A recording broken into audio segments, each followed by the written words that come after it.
Et pour le débat d'éthique et smart, j'accueille Marie Chouchana, bonjour. Vous êtes la directrice marketing d'Apital. David O'Neill, bonjour. Directeur marketing innovation de Keolis Île-de-France. Et Rosane Belliard, restez avec nous, directrice conseil transport chez Sopra Steria Next. Allez, quelques petites questions de présentation pour démarrer. Marie Chouchana, votre métier chez Apital, c'est notre santé, c'est ça ? Alors, votre santé, peut-être pas. Je vais être un tout petit peu plus humble là-dessus, mais en tout cas, on y participe grandement. Apital, qu'est-ce que c'est ? C'est une entreprise spécialisée en santé qui est aujourd'hui leader français du service et de la digitalisation du parcours hospitalier plus particulièrement. On entend quoi par là ? Sur la partie digitalisation, aujourd'hui, Apital offre et propose des solutions logicielles et numériques aux établissements de santé, que ce soit publics ou privés.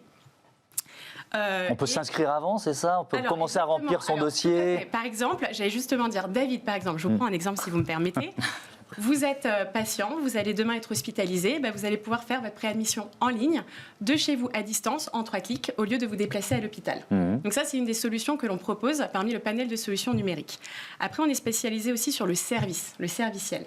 Là, on retrouve le cœur de métier d'Apital, qui est principalement la conciergerie physique et conciergerie en ligne.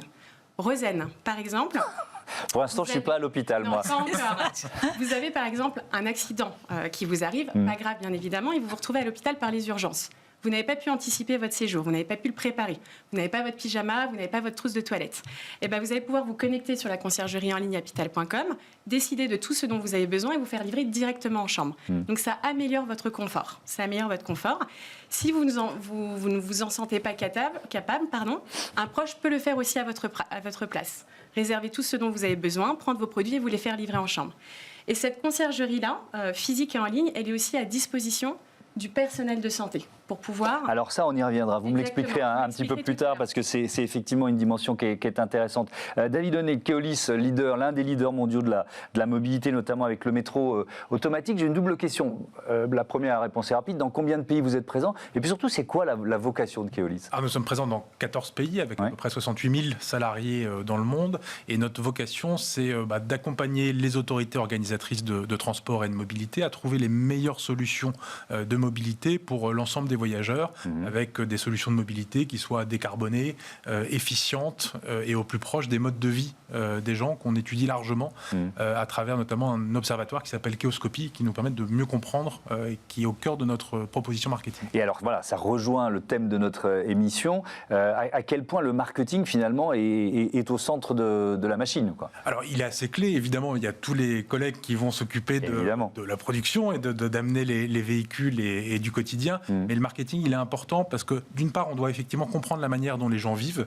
quels sont leurs besoins en termes de mobilité, comment on les accompagne au mieux là-dessus, et après il y a un deuxième aspect qui est très important, qui est d'arriver à la fois comprendre les besoins et la manière dont les villes fonctionnent pour créer des réseaux de transport qui soient les plus performants. Alors évidemment, surtout pour le bus, quand on est sur des modes lourds, la question est très différente, c'est plutôt quand est-ce qu'il passe, mais il y a toute la question de à quel moment, où, avec quelle fréquence pour être au quotidien. Puis après, il y a le troisième volet qui est aussi très important pour nous, qui est de convaincre les gens du coup d'utiliser le transport public et la solution décarbonée, une des plus efficientes avec les modes actifs. Bien sûr.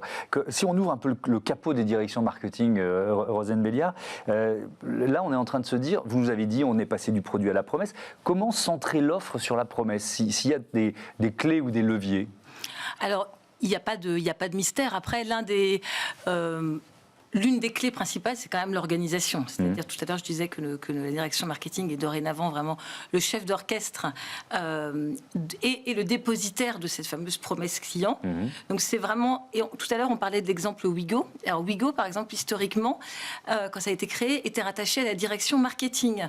Donc, c'est vraiment en mettant la direction marketing au cœur de l'organisation que l'on peut garantir que cette promesse est bien délivrée partout. Mais puisqu'on parle de chaîne de valeur, ça suppose aussi d'embarquer les partenaires, les sous-traitants, les prestataires ? Alors complètement, et c'est là qu'est la principale difficulté. Ça, c'est une difficulté que l'on connaît depuis longtemps, de s'assurer. La plupart des entreprises font signer des chartes, etc. à leurs sous-traitants, mais les sous-traitants des sous-traitants, c'est pas toujours simple de savoir ce qui se cache derrière. C'est pour ça que l'une des sociétés, l'un des exemples qui me vient ici, c'est Veja, par exemple, qui me vient en tête, c'est Veja. Veja qui, justement, pour éviter de passer par des traders de coton, du coup, désintermédie cette phase et achète directement auprès des producteurs de coton.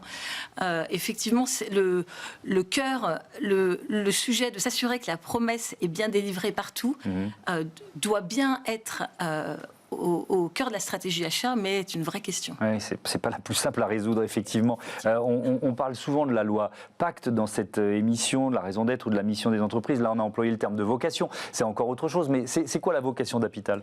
Nous, en fait, cette vocation, elle est née dès le début, quand Apital a été créé il y a 10 ans. C'était de se rendre compte, on est parti d'un constat fort, qui était que le parcours hospitalier pouvait être vécu de manière très difficile par un patient, voire même de son proche, d'un aidant. Et ce constat-là, on s'est dit, en fait, il touche collectivement tout le monde. C'est triste à dire, mais vous tous, à un moment donné, une fois dans votre vie, vous allez être amenés à être soit hospitalisé, soit à devoir aider une personne hospitalisée. Donc, il fallait qu'on essaye, à notre échelle, d'améliorer ce parcours hospitalier. Et cette vocation, elle est déjà là. Et pour la petite histoire, et ça, on en est vraiment très fiers, nos collaborateurs, une très très grande partie de nos collaborateurs aujourd'hui chez Apital, rejoignent l'entreprise parce qu'ils ont eu ce vécu compliqué. Ils ont été face à ce parcours hospitalier pas évident et sont venus pour apporter leur pierre à l'édifice et pouvoir nous aider à essayer d'améliorer ce parcours-là. Je reprends les thèmes qu'on a abordés dans la première partie de l'émission, David Honnet, sur les innovations et la donnée. C'est marrant parce que moi, j'ai peut-être mon réflexe de journaliste. Quand on me dit données, je vais toujours penser RGPD, protection, etc. Puis là, vous êtes dans le réflexe du marketing de dire comment ces données anonymisées, on les transforme en service et en proposition pour les clients. Comment vous faites ? Alors ça, c'est un des sujets effectivement très importants pour nous, comprendre la manière dont les gens se déplacent. Donc ce qu'on a, nous, très facilement, c'est de la donnée sur les transports en commun. Quand on valide, on apporte une information évidemment anonymisée, mais qui nous permet de comprendre les flux. Et ce qu'on essaye de faire, ce qu'on réussit d'ailleurs assez bien à faire chez Keolis, c'est d'utiliser les outils du marketing ciblé, comme par exemple les traces GPS des smartphones, pour les réutiliser plutôt dans une visée éthique, c'est-à-dire de proposer aux gens une mobilité la plus vertueuse possible. Et donc en gros, on collecte ces données dans un certain nombre de pays via les fournisseurs de données pour la publicité ciblée. Derrière, on a des traitements algorithmiques qui permettent de savoir comment les gens se déplacent d'un point à un point, à quelle heure, avec quel mode de transport, avec quelle fréquence. Et avec tous ces flux-là, du coup, on est beaucoup plus agile pour comprendre ce qui se passe. Et pendant la période du Covid, ça a évidemment été extrêmement précieux parce que les habitudes des gens changeaient régulièrement et changent encore d'ailleurs. Donc ça nous permet de mieux conseiller nos autorités organisatrices qui sont nos clientes et puis derrière d'offrir un meilleur service aux voyageurs. Quelle part prennent les clients alors, on est bien d'accord, il y a les malades et les soignants, vous nous l'avez dit tout à l'heure, dans la création de nouveaux services, parce que c'est aussi ce dont on est en train de parler dans ce débat. Complètement. Ils prennent une part prépondérante. En fait, c'est là où je rejoins beaucoup Rosen tout à l'heure sur la place du marketing, du début jusqu'à la fin de l'offre. Nous, aujourd'hui, chez Apital, on ne crée pas un besoin. On n'invente rien, on ne crée pas un besoin, on répond vraiment à un besoin existant. Ce besoin-là, il nous est remonté par les établissements de santé. Donc aujourd'hui, on co-construit, et j'aime vraiment ce terme, la co-construction, notre offre et nos produits numériques digitaux avec les établissements de santé directement, les DSI, les directions générales, les directeurs d'achat, pour vraiment s'assurer de répondre aux besoins. Sur la partie B2C, donc plutôt la partie...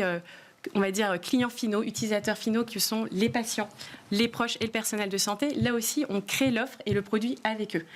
J'ai par exemple cette semaine Marie dans mon équipe qui se déplace à Montargis pour rencontrer un soignant, mais rencontrer aussi un patient afin de vraiment comprendre leur parcours, leur quotidien et s'assurer de vraiment apporter le bon produit à la bonne personne. Et puis, je ne parle pas de toutes nos équipes aussi, on a plus de 250 personnes qui sont dans les établissements, qui vivent au quotidien aux côtés des patients, des proches et du personnel et qui nous remontent vraiment tous ces besoins continuellement. Oui, alors c'est forcément plus facile, Rosen Belliard, quand on crée un nouveau produit. C'est-à-dire que d'intégrer ça, c'est plus simple que quand il s'agit de transformer une offre qui existait déjà, d'y intégrer effectivement toutes ces notions d'éthique, de promesse, d'entreprise centrée sur la promesse. Alors effectivement, je peux que cautionner ça et qu'elle est dans ce sens. Et effectivement, c'est là où tout à l'heure je disais que la place du marketing a changé. C'est-à-dire que de manière très très caricaturale, le marketing parfois arrivait avant en bout de course pour mettre un petit coup de peinture. De manière très caricaturale. Ouais. Maintenant, au contraire, justement, le marketing intervient vraiment dès la conception, et c'est vraiment au niveau de la conception qu'on va s'assurer de cette dimension éthique. Ça veut dire qu'on se dit, ce produit, il pourrait peut-être, pardon de vous interrompre, il pourrait peut-être nous rapporter de l'argent, mais on ne va pas le faire parce qu'il n'est pas cohérent avec la promesse de l'entreprise? Alors, oui, en fait, c'est ça. Hein, si on va jusqu'au bout en tout cas, c'est vraiment vers ça que vont les entreprises. On voit le ethic by design qui fait sa place de plus en plus. Et effectivement, si on veut vraiment que l'entreprise gagne la confiance de ses clients, elle se doit d'avoir une vraie promesse et de garantir cette promesse tout au long de son parcours client.